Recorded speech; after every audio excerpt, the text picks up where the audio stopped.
పెరట్లో మొక్కలు నాటుతున్న తండ్రిని తన పాప, నాన్న, ఈ మొక్కను ఇక్కడి నుంచి తీసి ఇంటి ముందు వాకిలికి మారుద్దామా అని అడుగుతుంది.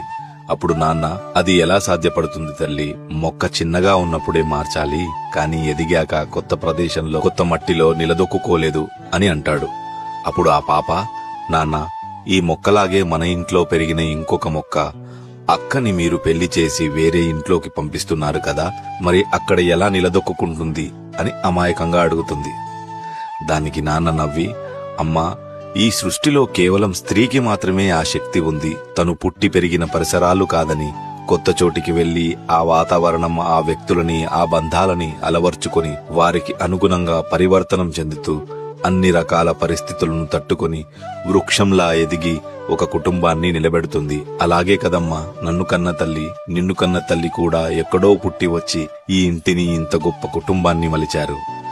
ఈ ప్రకృతిలో పురుషుడు ఎవరికి కనిపించని వేరులా నేల లోపడ ఉండి దృఢత్వాన్ని ప్రసాదిస్తే, స్త్రీ మాత్రం ప్రేమ, దయ, కరుణతో కూడిన నిస్వార్థ వృక్షంలా ఎదిగి నీడను, పువ్వులను, ఫలాలను, మరెన్నో మొక్కలకు ప్రాణాన్ని, ఎన్నో జీవరాశులకు ఆశ్రయాన్ని కలిగిస్తుంది. ఇలా జరగని నాడు సృష్టి అంతరిస్తుందమ్మా అని వివరిస్తాడు.